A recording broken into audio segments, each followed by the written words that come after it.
Warahmatullahi wabarakatuh. Baik, perkenalkan nama saya Adi Mansar. Saya dari Prodi Tadris Ilmu Pengetahuan Sosial. Baik, saya di sini akan menjelaskan tentang dinamika kependudukan di Indonesia.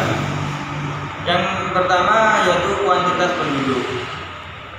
Kuantitas penduduk pada kondisi jumlah penduduk usia produktif lebih besar daripada jumlah non produktif. A.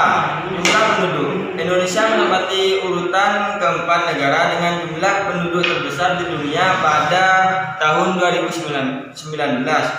B. Pertumbuhan penduduk. Pertumbuhan penduduk dipengaruhi beberapa faktor yaitu kelahiran, kematian, dan migrasi. C. Komposisi penduduk. Komposisi penduduk menunjukkan pengelompokan penduduk pada suatu wilayah dengan kriteria tertentu. Masalah kependudukan dapat ditentukan dengan pengamatan data penduduk secara cermat.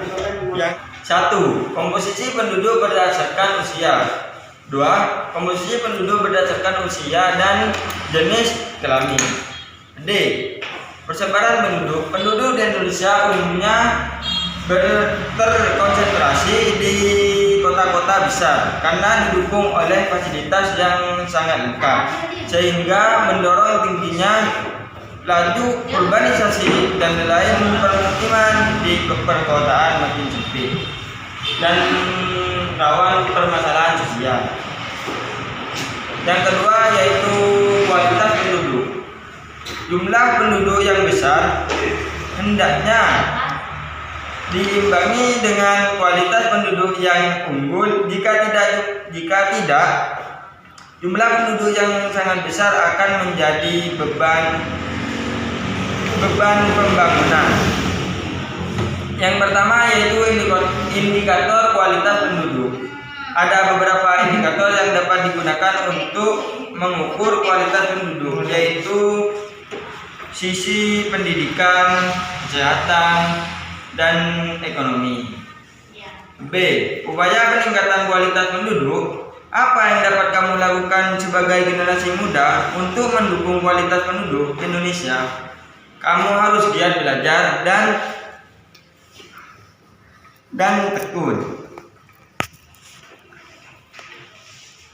Oleh itu, kualitas SDM Indonesia harus diperbaiki dengan berbagai cara berikut. Yang pertama, meningkatkan karakter dengan menjaga kepedulian terhadap ajaran kehidupan dalam masyarakat.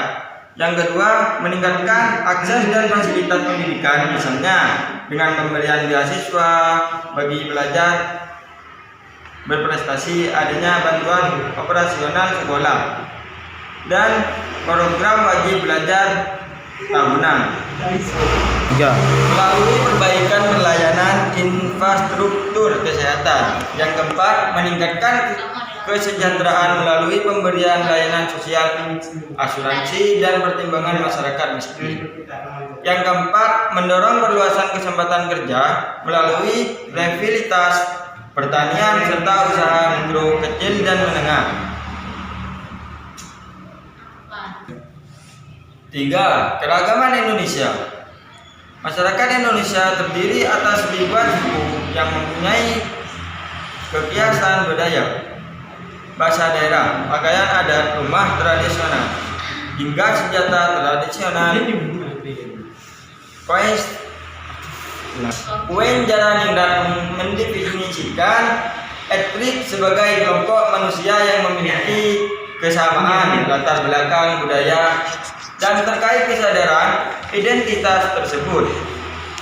Budaya merupakan bagian yang tidak terpisahkan dari kehidupan manusia, seluruh aspek kehidupan manusia berkaitan dengan budaya. Perkembangan budaya dapat dimaknai sebagai proses bertumbuhnya ragam kebudayaan dalam masyarakat sebagai bangsa yang majemuk. Indonesia mempunyai keberagaman kebudayaan. Yang pertama, A. Rumah adat. Setiap rumah adat di Indonesia memiliki seni arsitektur berbeda. Setiap bentuk bangunan rumah adat mempunyai makna sesuai keyakinan masyarakat. Rumah adat memiliki bentuk atap, dinding, lantai, dan pintu yang khas. Bentuk rumah adat menunjukkan ciri khas kehidupan masyarakat suatu daerah. B. Pakaian adat dan senjata tradisional. Di Indonesia terdapat beragam pakaian adat dan senjata tradisional sebagai bentuk keragaman budaya. Pakaian adat di Indonesia merupakan kekayaan budaya bangsa. Pakaian adat umumnya dikenakan pada acara adat, misalnya kematian, perkawinan, kelahiran, dan kegiatan ritual. Dari setiap suku bangsa, pada zaman dahulu, senjata tradisional digunakan sebagai alat pembela diri dari serangan musuh atau alat pertahanan diri. Senjata tradisional merupakan warisan leluhur yang harus dilestarikan. C. Kesenian daerah. Keberagaman suku bangsa di Indonesia mendorong banyaknya jenis adat dan kesenian. Wujud kebudayaan pada masyarakat Indonesia meliputi seni sastra, seni tari, seni musik, dan seni rupa. Keberagaman budaya di Indonesia tidak dapat terlepas dari berbagai bentuk kesenian. Seperti halnya dalam bidang sastra, Indonesia mempunyai berbagai bahasa daerah sebagai alat komunikasi.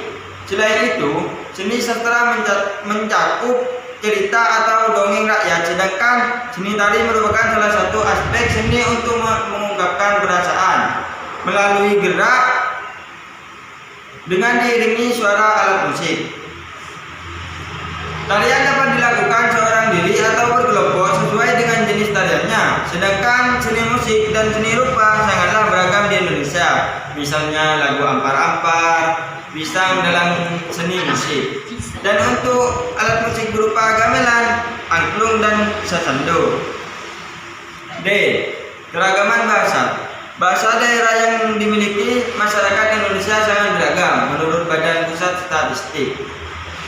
Jenis bahasa daerah di Indonesia mencapai 2.500 bahasa. Jumlah tersebut hampir 2 kali jumlah suku bangsa di Indonesia. Baik, cuman itu yang bisa saya jelaskan. Kurang lebihnya mohon maaf. Wassalamualaikum warahmatullahi wabarakatuh.